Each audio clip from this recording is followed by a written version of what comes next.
Hey, welcome in. It's better late than never. We are here, the Dirty Pocket, the dynamic duo, myself and the scout and future GM, Daniel Kelly. Welcome into the weirdest week in the NFL and of the Dirty Pocket. My friend, how are you doing? Hey, Stacy, I'm doing pretty well. Absolutely. Every single week we talk about how things can't get more strange. And then you just kind of summed it up by saying it's the weirdest week of the season. I mean, just when you think you've seen it all, something else happens. I mean, that's kind of the overall theme of the season. It's where we're at, and not just the planet and the world and the country, but In here. your new studio, even. Yeah. New Anybody who watches backdrop. the show, you absolutely will understand that even the backdrops change. Things are changing every single week in the National Football League. That's why they play the games. That's why the pocket is always dirty, and we Always. navigate it. But that football isn't. That football is in a protective case behind you, so that's not dirty. That is a autographed Rams football from the great 1980 Defensive Player of the Year, Nolan Cromwell, as is the Wow. miniature helmet from his days at Kansas, where he was also a quarterback. So my childhood Wow. idol. Yeah, along with several other Rams DBs. If you watch Gridiron Icon, you saw me interview Leroy Urban recently. What a freaking thrill that was for me. Wow. Yeah, so good times. That's very Players you cool. remember, because Oh, we absolutely, absolutely. But players that probably nobody who's playing in the NFL remembers, because every time I turn on the TV, they talk about how they were born. I mean, this is amazing. Like Trevor Lawrence. I mean, kind of a little segue in today's show, right? Trevor Lawrence, I think, was born 10 days before my daughter was born. oh That really wow. puts things in perspective. October 6th, I think, 1999. My daughter Bailey Hope was born October 16th, 99. So there's 10 days between my daughter and Trevor Lawrence. I mean, Wow. that's really wild to think about. I mean, that kind of puts, I mean, think about Y2K. Guys like us, Y2K seems like yesterday, but for most people in the NFL, it's like when they were born. 21 years ago. So the only question viewers and listeners have then is Trevor Lawrence is he somebody that you'd let your daughter date, or is that something that's just off the plate? He's not even single, is he? I think he's got a girlfriend. I don't know. No, he's married. So Oh, absolutely he's not. married. Oh God. Okay. Yeah, I can tell you stats. I don't know Hey, anything about his love this life. pocket is getting dirtier by the moment. Dirty. It's That's dirty. incredible. But I follow you. I'll get you. Let me grab your hand under the bus. Let me bring you out back in the street, dust you off a little bit. No, it's okay. I mean, absolutely. I mean, first of all, here's the thing about being a parent. I've found a lot of listeners probably can identify to this is it's not a matter of would I let my daughter date somebody like Trevor Lawrence. The question is how supportive would I be? And I've learned throughout the years from my grandmother and different family members that the only answer is being supportive, because otherwise they do whatever they want to do anyways. And it's just a matter of they just stop talking to you and dating the person while they're doing it. That's a whole nother podcast, man. Parenting, teenage and older Hey, girls. Ooh. hey, I'm learning. And trust me, very, very slowly, I might add. I'm learning. Yeah. It's never ends, does it? Never ends. So No. let's jump in. Yeah, we want to just absolutely tell everyone sorry we're late this week, as we're coming at you on Saturday afternoon, early evening for the scout out in Florida. It has been a weird week in the NFL. We've got a game in a couple of hours. The Patriots Colts that we're not going to preview, because by the time anyone hears this, no one's going to care. But it's been a weird week. We do have some big games tomorrow, but we wanted to talk this week about what we think outside of COVID and how it's wiping out entire franchises. We've got games on Tuesday, on Monday. Even though they're vaccinated. I didn't say that, did I? Go on. They're Hey, vaccinated. I'm coming, baby, off the edge. He's coming off the edge. Left tackle's making an effort, shuffling his feet. Come on, Penesu. Let's go to the B gap, baby. Meet me there. Oh, man. So, yeah, it's been just crazy with all of the changes there to the schedule and the games on Mondays and Tuesdays and whatnot. But we're going to start with really crazy. We're going to start with bonkers. As anyone who follows us knows, you are a writer for Sports Illustrated for both the Lions and the Jets, as well as NFL Draft Diamonds. And we have got to address the fact that you put out a brand new article that is just, look, if you got to have an opinion, even if you see the headline. We know that you're always popular, but let's talk about the situation in Jacksonville. And let's pretend you work for Shad Khan here for a few minutes, because that's going to be our week here at this crazy dirty pocket. What in the world do we make of the train wreck that is the Jacksonville Jaguars? Now, spoiler alert, folks, go read the article on NFL Draft Diamonds. However, your claim is they may have fired the wrong guy. That's right. Let's talk about the Jacksonville Jaguars. That's right. Go.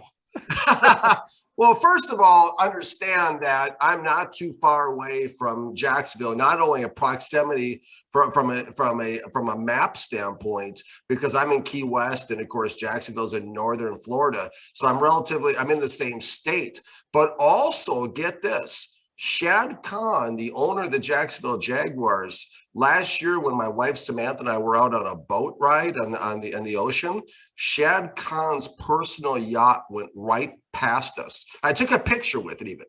Because I've told people, I've said, listen, my break becoming an NFL general manager is going to happen down here in Key West, where I'm just going to somehow, some way, one of these owners is going to come into my path. Now, that was really close. His boat is named Kismet. It's a $220 million yacht, and it came in, to the harbor by Key West. But also, I've also been reaching out to Tony Khan and reaching out even before the Urban Meyer hire and offering my services, because I can come in, even as bad as the situation is right now in Jacksonville. A little shameless plug here for myself, because nobody else is going to do it. But a little shameless plug is I can come into Jacksonville right now and I can win the Super Bowl for the Jaguars next season. Now, I've sat back. Yes, that's right. That's right. Okay, I'm drinking coffee. What are you drinking? We didn't cover this. I got a Pepsi. Oh, he's got Pepsi. Okay, he's got a sugar high going. Something's going. Taste of a new generation. Okay. Right there. I mean, that was 2 generations ago. But anyway, so but back when Nolan Cromwell was rookie of the year. Yeah. But absolutely. But that's my opening statement. If I could have 10 minutes of FaceTime with Mr. Khan, I would present him with a plan, a revolutionary plan that the NFL has never seen before. And I would excite him more than he's ever been excited in his entire life within those 10 minutes. And if he gives me the position, my opening statement in my press conference, opening statement is Jacksonville Jaguars, this year's Super Bowl champions. Next question. Oh, man. It's like that. That is easy, because here's the thing. It's very possible to do this, but you have to go about it a certain way and do things that are different, things unlike have been done this year in Jacksonville. Look, anything should be done different than what's been done this year in Jacksonville. That is the hottest mess in the NFL outside of the Houston Texans. Those two could just trade dumpster fire stories in 2020, 2021, all of it. I mean, it's just been a hot mess. So you're drinking straight Pepsi, which we're all questioning at this point, because you say that you could turn this Jaguars roster into a Super Bowl team. I want to remind you that we see it. Pepsi, look, you should be sponsoring us. Taste of a new generation. And let me say something. let me say one more thing. Let me take it a step further. I can turn the Jacksonville Jaguars into the greatest dynasty in NFL history. I mean, the confidence is there, folks. There's something in these Pepsis, this taste of a new generation or something. Hey, it's like my old boss used to say. The roster of the Jacksonville Jaguars? Absolutely. It's like my old boss used to say, Daniel, either on to something or you're on something. One of the two.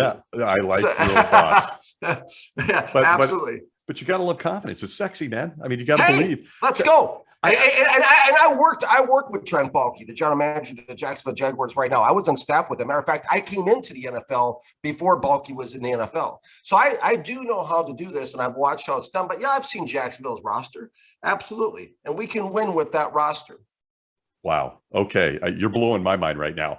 So I want to take the Jacksonville Jaguars. There's a lot I could say and interject into this, but I want to take the Jacksonville Jaguars for a moment, and let's start at the top, and then we'll move into the next guy. The first guy I want to talk about is Urban Meyer. Uh-huh. Your article is basically you insinuate that they can the wrong guy. So this will be woven in this conversation, but Urban Meyer, I personally feel, I just want to say this at the outset, that this guy got 1 or 2 games in and realized he was out way over his skis in the NFL. I mean, he was even caught on mic'd up at one point. I think it was Mike Vrabel, Tennessee game, where he went up to him and was, "Oh wow, man, the NFL's something. It's like every week's Alabama." Yeah, it's the NFL. But we look at this, and I'm going to touch a nerve right here with the scout, folks. He goes out and brings in Tim Tebow at tight end. He goes out and brings in a conditioning coach that's been nailed for abuse. He goes out, doesn't return with his team after a loss, but he's seen fondling, and straight up, folks, fondling a woman, not his wife, in a bar. Doesn't have the brains to realize there's phones everywhere. It's now reported that he's ripping into his, like you've been in NFL locker rooms and front offices, he's ripping his staff. One of the guys on his staff, Darrell Bevel, Charlie Strong, experienced head coaches or high-end coaches, that, "You losers, I'm a winner. What are you guys, losers?"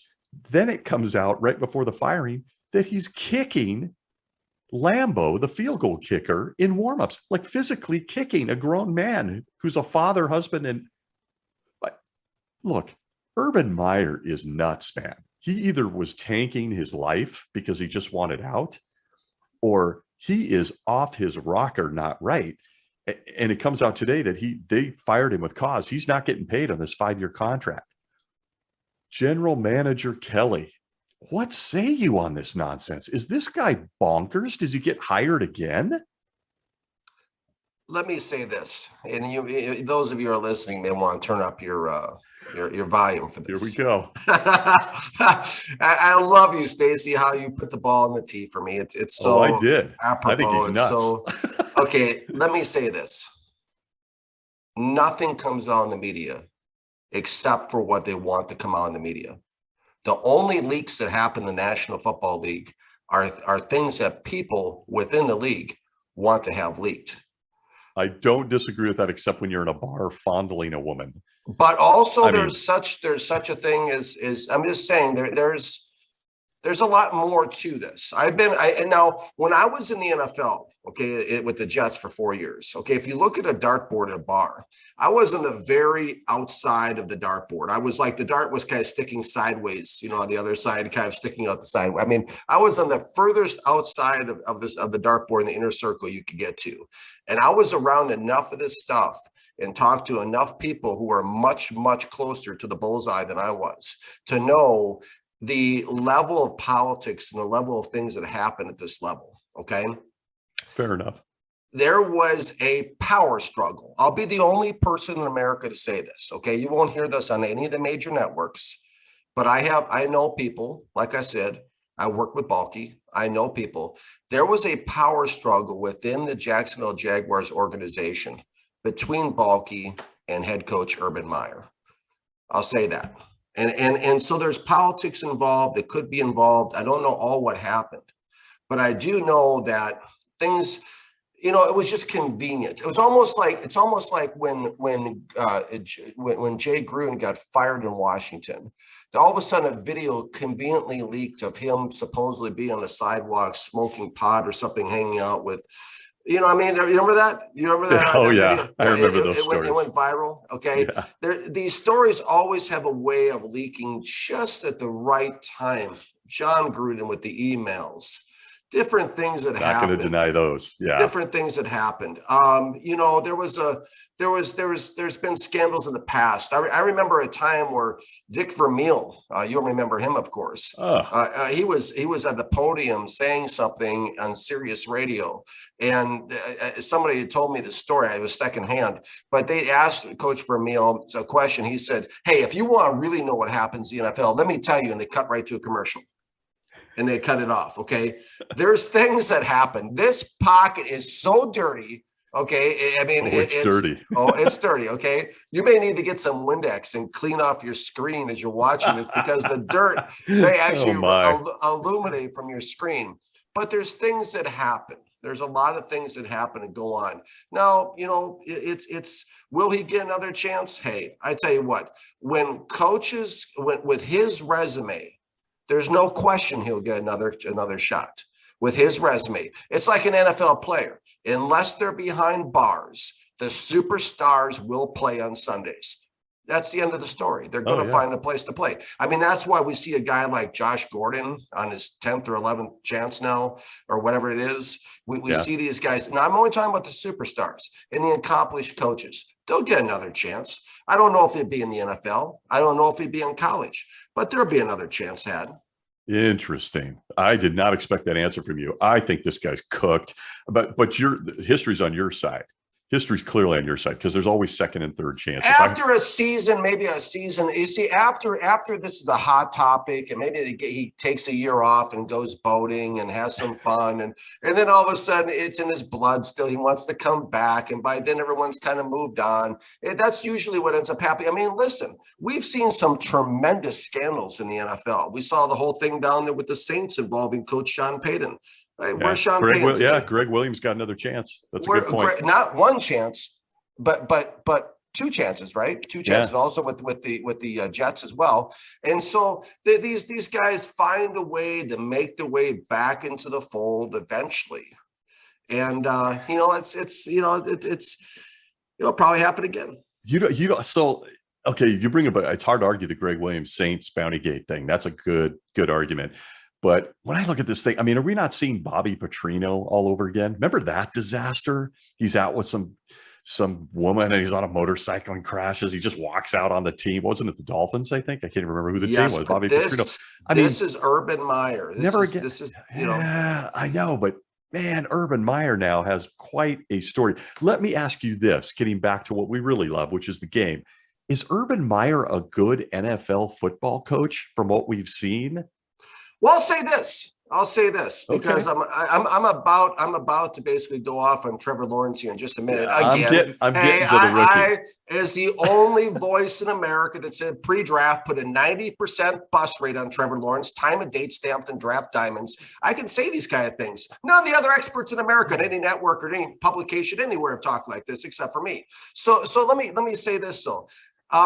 It's very interesting to me when I watch Jacksonville play in the preseason, how much better they looked when Minshew and CJ Beathard were in the game with those coaches they have down there in Jacksonville during the preseason. I mean, if you do an apples comparison and go back and watch all the Jacksonville preseason games like I did, okay, those other quarterbacks looked remarkably better, with the exception of the Dallas game when they basically teed it up for Lawrence to have a better preseason game to build his confidence, and Dallas had fifth and sixth stringers basically in there against him to start the game. I'm joking, but most of those guys didn't make the team. They had their starters riding the bench, so Lawrence would look good and they could build his confidence. But it's incredible to me because he looked better. So yeah, from that premise, I do think that Meyer can coach in the NFL. And I think that, I know that's going on a limb and I know that's unpopular, but let me tell you something. Nobody will ruin a head coach faster than a quarterback who cannot play. Oh, that's NFL history 101. I totally agree with you there. But give me this, like as a man who used to be in the front office, who was a scout under Parcells, Belichick. I mean, good God, your experience is unreal. Tony Dungy. Tony Dungy. Oh, I forgot about that. Good call. So you're sitting there in this room and this report comes in, Urban Meyer, Pepsi, new generation, baby. Come on, Pepsi, sponsor up. You are in this room and the report is Urban Meyer, the great college resume that he has, Ohio State, Florida, Utah, whatever, comes into the room and starts ripping into guys like Charlie Strong, starts ripping into guys like Darrell Bevell, was an offensive coordinator in a Super Bowl, starts telling them they're a bunch of losers and he's the winner in the room. Have you ever seen that? I know you haven't because Belichick probably doesn't act like that. What is the reaction from a coaching staff at that point when you've got a guy doing this stuff? Like he's supposed to be the fearless leader and he's coming in and ripping his assistants like a bunch of losers. What's the reaction? Well, we saw, without going into too much detail, because it's not my story to tell. Some of these things are not my stories to tell, and you got to pick and choose your spots. Yeah, no, but let's put it this way: these kinds of things happen in other NFL buildings. They just don't get outside the building. Okay. Case in point, let me illustrate with a bit of what I'm talking about. When we watched the Hard Knocks a couple seasons ago, I knew Hard Knocks was coming into this yeah, somewhere. when we watched Hard Knocks, when we watched them with featuring the Cleveland Browns, Hugh Jackson basically lit up Todd Haley and lit up his staff. Hey, I'm driving this bus. Sitting at the head of the table. Good point, man. I'm driving this bus, humiliating guys who are sitting at the table. And basically, so we saw a little bit of this, okay? We've seen a little bit of it. The game of NFL football is very emotional, okay? It's a game where people use different motivational tactics and try to push different buttons and guys. Is something like that what Urban Meyer allegedly, and again, allegedly, okay, allegedly said and did, because now we live in it. And turn up the volume a little bit here, okay? Now, right? We live in an NFL where allegations are king. Okay, we live in a world where no longer it doesn't are you innocent until proven guilty. Now it just takes an allegation. Now anybody can come out and say anything at any time, and the rest of us look at it like it's true. And if we don't look at it like it's true, and God forbid we come against a post or somebody's posting, we're in agreement with the alleged actions, and people crucify us. So all these things are allegations. We don't know what happened with Lambo the kicker. We don't know. We just know one side of the story. And as I've been taught in life, there's always three sides to every story. In a relationship between a man and a woman, it's his, hers, and the truth. So however you want to term that for whatever situation you're in, right? But we don't know exactly what happened. Now, am I condoning? Let's make sure we get this in there before people go bananas. Am I condoning the alleged behavior? No. Am I in agreement with the alleged behavior? No. But I can tell you this, is that things happen in ways that people try to make them happen sometime in the NFL. And this stuff with what's happening with the coaches and everything, there's a lot of things that are said behind the doors. There's a lot of things that happen. I mean, I was inside an NFL building for 4 years, 18 hours a day. Yeah, that's exactly why we want to pick your brain on this. Because we're not dumb enough at middle-aged to be realizing that people don't act like this. Hey, remember Mike Ditka? Mike Ditka went bananas on the sideline. Went bananas. Sure. I mean, yeah, absolutely. We've seen coaches screaming at each other on the sideline. We've seen coaches grab players by the face mask and scream at them. Yep. I mean, this is stuff that maybe in Pee Wee football shouldn't happen. But when you're in the NFL, it does happen. Now, I'm also not saying that anything happened during my time at the Jets, so I don't want people to start running with that story either. No, I'm looking at that staff. No, come on. No, I don't think anyone. But I've heard things. I've heard things from people I know around the league. I know things happen. There's terrible football organizations. That's just Let's put it this way. Let's put it this way. I will say this on our show. And again, this type of thing is heard nowhere else in America. So again, if the volume's not all the way up now, make sure you get it right about the top level. Okay. I have a feeling if those 650,000 emails were released, I could pick my job because a lot of people will be out of jobs. Oh, there's no look. I'm not going to disagree. Goodell is absolutely trying to bury Dan Snyder the same way he buried videotaped practices of the Rams before the Patriot games. I'm sorry, man. I'll call it out. That you don't destroy tapes when there's nothing to be seen on them. You get rid of the evidence, and he's trying to hide this because this Daniel Snyder thing is probably systemic. Subject for a whole nother show. I'm going to go off on a tangent, but I agree with you. And I think your message is heard here in the Dirty Pocket that, look, we got the story they wanted us to get. Heard. Absolutely. Bingo. So, okay, switch gears because the Scout's off to a Christmas party, folks. So limited time with him this afternoon. Okay, the article for NFL Draft Diamonds. Go check it out, folks. We've heard your comments on Urban Meyer. And I'm going to get back to coaching at the end of this conversation. But let's talk about tanking for Trevor Lawrence, the greatest quarterback to come out of college football in years, since Andrew Luck, since John Elway. Mr. Trevor Lawrence, and your article touches on his performance, obviously, has thrown for 2,735 yards. He's thrown 9 touchdowns, 14 interceptions, for a quarterback rating of 68.9. this is the number one pick in the draft that can't miss, the guy, the plug and play, the superstar. I'm going to say it again because I said it pre-draft. I see Jeff George, Great but analogy. yeah, but am I bonkers? Like your article touches on this subject, Urban Meyer, Trevor Lawrence. So Trevor Lawrence, this many games in, are we being fair to him? Because look, that roster isn't exciting, folks. His starting wide receivers are Laviska Shenault and Laquan Treadwell, who's been cut and dumped multiple times. And his tight end is Chris Mannertz, and his running back is James Robinson, who's a tough guy who should be in the NFC East, probably playing for a Washington or somebody that can just pound the ball. But are we being fair to Trevor Lawrence, or is Trevor Lawrence part of the reason for the disaster going on in Jacksonville? What say you, coach or scout? Let me say this. Let me start by this. Turn up your volume again. No, I was kidding. Let me say this. Okay.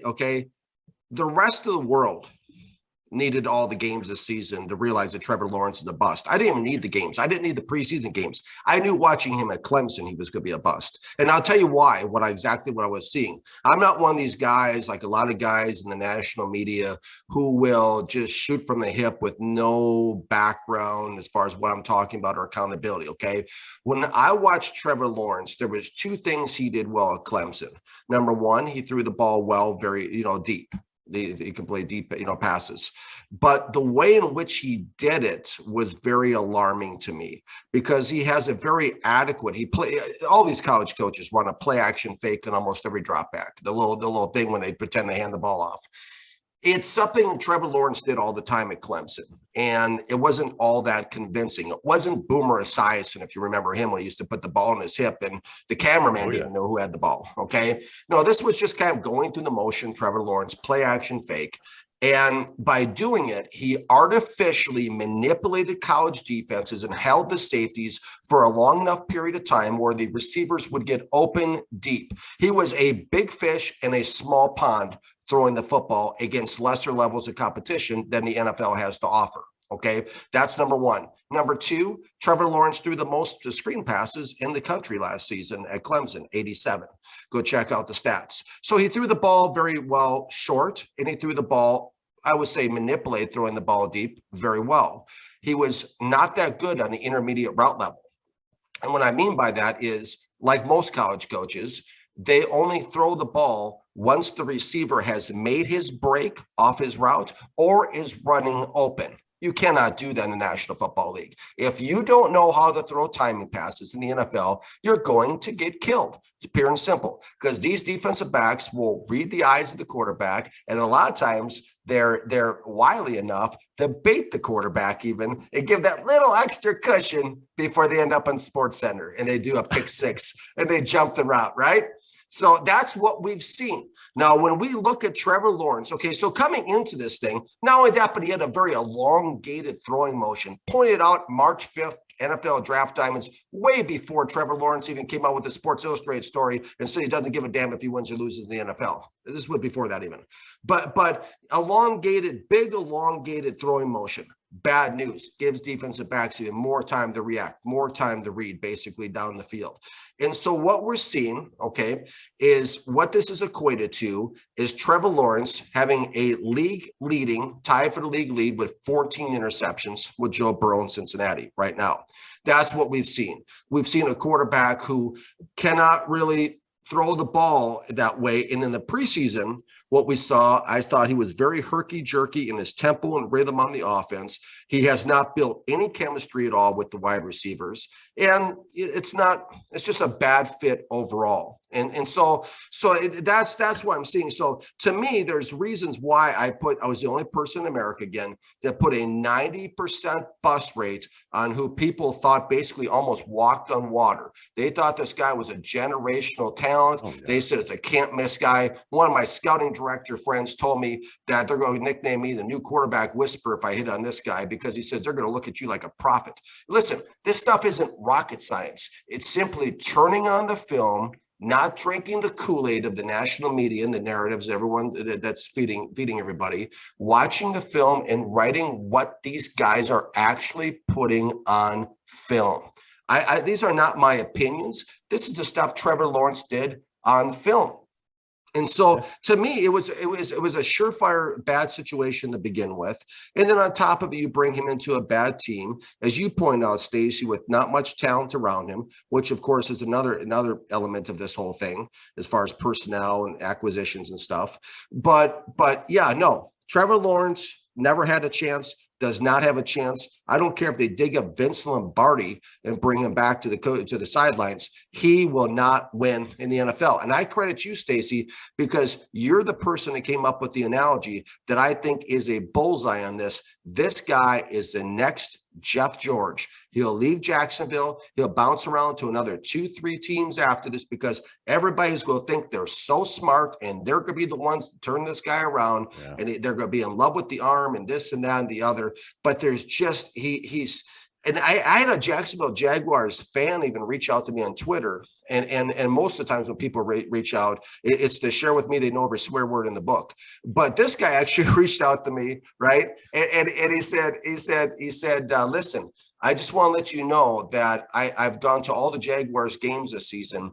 And yeah, he's very slow. Trevor Lawrence is slow back there in the pocket. He was like in agreement with me. He said, I'm sorry about all the lunatic fans out there to come against you. And I said, hey, man, listen, I know where everybody's heart's in the right place. Everybody's just passionate. They want their team to win. I get it. Okay. I understand. I'm the story of a true story of a fan making the NFL. I understand the fan. I understand where the frustrations are coming from. But yeah, this guy, this is a problem. And so, yeah, everyone wants to put, Urban Meyer's the pinata and pin the tail on Urban Meyer right now. And he's the fall guy and he's the scapegoat and he's this. And there's always scapegoats in every situation with every team. It's the offensive coordinator. It's this, it's that. It's the other. No, it's not. No, stop. Timeout. First charge, timeout. Stop. Okay. It's Trevor Lawrence. He's the problem. People misevaluated him, and whoever thought he's a generational talent should be fired. Yeah, look, I didn't like him coming out of college either. I actually watched him in college. I watched him win some big games. I watched him lose some big games. And you're right. He was always throwing to really ultra talented wide receivers and whatnot. So if I'm hearing the scout correctly, we are not seeing the rookie season of Peyton Manning. We are not seeing the rookie season of Troy Aikman. No, we're not seeing similar just, oh God, the game is bigger than life for me. You think what we're seeing is what we're getting. This is it. Yeah. This is it. Bill Parcells, who hired me with the Jets, had a saying. If they don't bite when they're puppy dogs, they're generally not going to bite. It's back in NFL films back in the 80s, right? Bill Parcells, man. He's got great sayings, right? Yeah. We got to get him on the show. Come on, man. Absolutely. Now, to your point, I mean, because your old quarterback, Jim Everett, came at me on Twitter in the preseason, and he had those points. About Aikman and the things you're talking about. Okay. And Peyton Manning and the 28 interceptions and all that kind of thing. No, it's not, because what you see happening is he is if you watch Trevor real closely, he's very unsure what he's doing out there. That's why we see that's why we see 2, 3, 4 good plays. And then, for lack of a more polished way of saying it, a brain fart. That's why we're seeing this, because things that he's out of his element. This guy has been always pat on the back and told that he's the next coming of Johnny Unitas, Joe Montana, and whoever else combined. And everyone's kind of just ushered him through life, and he's always been that his talent has always been enough to get him by. That doesn't work in the NFL. You have to know the position. And Trevor Lawrence, this is what he is. And it's going to be a very long and painful, methodical process for the Jaguars organization and for their fans, because the sooner they realize it, which was the title of my article, the Jacksonville Jaguars fired the wrong guy. Trevor Lawrence is not the answer in Jacksonville. Trevor Lawrence is not the answer for any NFL team, period. And I'll bet my next NFL job on it. I'll tell you what, man. My final word on Trevor Lawrence, I'm not in love with him either. I do think he's talented. I think he's Jeff George, a very talented football player, but not a Super Bowl champion guy. My biggest problem with Trevor Lawrence, and we've had entire podcasts about this, and I don't want to go down this hole in the interest of time, I just don't think the kid loves football. That's another thing. I just don't. You just hit on it. You just said you know what? It's not a mystery though. He came out in Sports Illustrated pre-draft. Right. He was so arrogant pre-draft. He came out and he had his wife, right? That's why my daughter can't date him. His wife, right? Okay. He had his college coach. He had his dad in the article. And all three of them basically said, Trevor Lawrence can take or leave it. Right? It was Andrew Luck to a T. He could take it or leave it. Basically, he's not his dad. I believe it was his dad or his college Nowhere coach. near as good as Andrew Luck, though. Sorry. No. But forgive me. But the same type of thing. Just walk away. Yep. But here's the thing. I don't remember if it was his dad or his coach. So forgive me. I don't remember the quote. But the quote was his dad that said he's not award or reward driven. That's terrifying. I would have bailed on that pick right there. I would have traded out of that spot in a heartbeat. I saw that, Stacey, I wrote an article in Draft Diamonds that said, okay, he's got the arm, okay? He's got a first-round arm. I get it, okay? But I said in my Draft Diamonds article, right after that Sports Illustrated came out, I said, based on what just came out of his mouth in that article, he's off my draft board. And Jacksonville still did it. He doesn't care about the game of football. And that was one of the most interesting things that I learned when my time at the Jets is Bill Parcells had what was called characteristics, right? Critical factors that basically are, and if a player had these, they were going to be good. And if not, and one of those factors, those critical factors that Parcells had was, is football important to him? And the answer was clearly no. And I'm amazed that a guy like Trent Baalke, who worked at the Jets, who knows Bill Parcells, still went ahead and drafted a franchise quarterback, quote unquote, that football's, winning's not important. This is the NFL. Hey, go work at a company that's not results driven if winning's not important to you. That's fine. There's nothing wrong with it. As a matter of fact, it's probably a very mature way of looking at life. Like I said in my article, but it's not for the game of football. It's what bad organizations do. It's what they do. You're right. Bill Parcells is picking number one there with the Giants or the Jets or the Cowboys. He's trading out of that pick. I don't want this kid. Yeah, I'm gonna get a couple tackles and a linebacker and a quarterback out of this pick.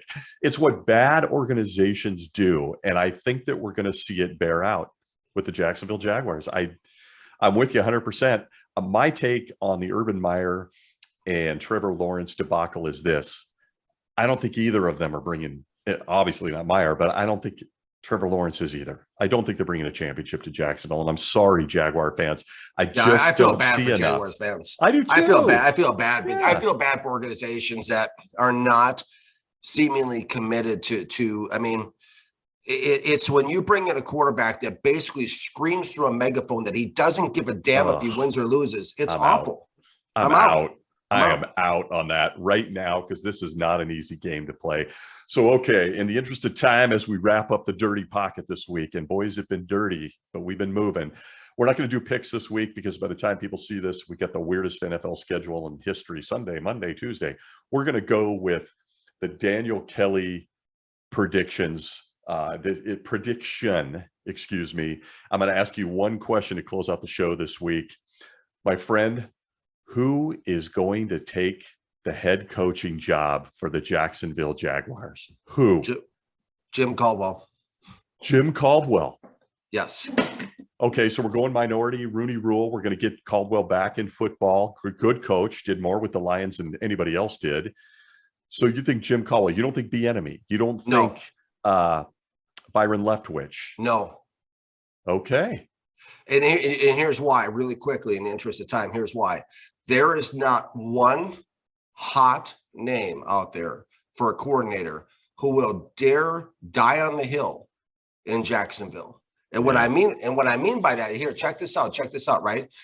When you look at Trevor Lawrence, okay, and you look at the prospects of going in there, okay, it's not just that Trevor Lawrence is the lowest rated starting quarterback in the NFL, which he is. It's not only that he has the lowest average per completion number in the NFL, starter quarterbacks that's out there at 5.7 yards per completion, which means he can't push the ball downfield, which is what we're talking about. But it's also a problem because you're not dealing with somebody who's humble and somebody who can be molded and somebody who wants to, showing that he wants to learn, and an attractive, somebody for like a Byron Leftwich or a Bieniemy, who are two great offensive lines, or like a Kellen Moore from Dallas or something, where these guys might be, he's worked with Dak Prescott. These guys, you're not dealing with that situation. What you're dealing with is a very arrogant quarterback on top of a very bad quarterback from a performance standpoint. He's come out this season. Trevor Lawrence has come out and basically questioned coaching decisions, right? Very vocally. Yep. He's come out and questioned personnel decisions. I want James Robinson back on this field. Really? I mean, he's going Aaron Rodgers on us without the Aaron Rodgers resume. Okay, this guy he's complaining. He's complaining, and he's questioning coaching. Okay, he's showing that he has a real entitlement issue. Trevor Lawrence is. Okay, so is that really what you want to walk into if you're a young, hot coordinator? It's a situation where not only do you not have the personnel, but you also have a quarterback, a mess like this. You also have a PR situation to try to put fix up a little bit, but also you have a quarterback. Basically, the message is clear. I'm going to second guess things, and I'm going to second guess things publicly. And if I don't like your play calls and I don't like who you put in the game, I'm going to say something. Right there, Jacksonville just lost any opportunity whatsoever to sign any of these big name coaches and hot names that are out there. Okay, there you go. From the scout himself, from the former front office of Belichick, Parcells, and company. I'm with you. I wouldn't take, if I'm Byron Leftwich, if I am Eric Bieniemy, if I'm Todd Bowles, I am radar focused on the Chicago Bear job with Justin Fields. That's where Leftwich is going to Chicago, I think, with Fields. Early prediction. So I just don't see it. So, okay, folks, there you go. It was all Jacksonville Jaguars in the dirty pocket this week, and it was worth it because what a hot mess. Thank you, Pepsi, the taste of the new generation. That's right. And thank you to the country of Indonesia for great Sumatran coffee here today. Thank you. Yes. Folks, thanks for stopping in and listening. We love having you, and we love feedback. So like, subscribe at the Dirty Pocket on YouTube. You can find us on Instagram, on Twitter. We also have a fantastic Facebook group that is growing called the Blindside Blitz, hosted by the Dirty Pocket, myself and Daniel Kelly. You can follow the Scout on Whatever It Takes book. Follow his articles for the Lions and Jets at Sports Illustrated, and always giving future takes at NFL Draft Diamonds. If you want to see my ugly face and hear this voice, follow me at gridironicon.com and all the major podcasting networks. My friend, thanks for the weirdest week, not only for both of us and our life schedule, but also for the NFL. And thanks for going just deep from the state of Florida on the Jacksonville Jags. Absolutely. It's been a lot of fun as always. Enjoy the games on, what was it, Tuesday night? Sunday, Monday, Tuesday. As you're a Rams fan, it's Tuesday. I mean, here we go. This could be really quickly, just to end the show. This could be the NFL's way of test piloting Tuesday Night Football. Okay, you gotta go. Oh yeah. Oh, another night of football. Let's see what the ratings are. Yeah, we're not even going to get into the fact that they had the beginning of the season, there was hardcore letters talking about forfeiting games if you didn't have enough players. Oh, subject for another show. We don't have time, folks. Gotta go. Thank you. Thank you for joining me and the Scout, Daniel Kelly, this week at the Dirty Pocket. Like, subscribe. We like you, and we will see you next week. Absolutely. Take care.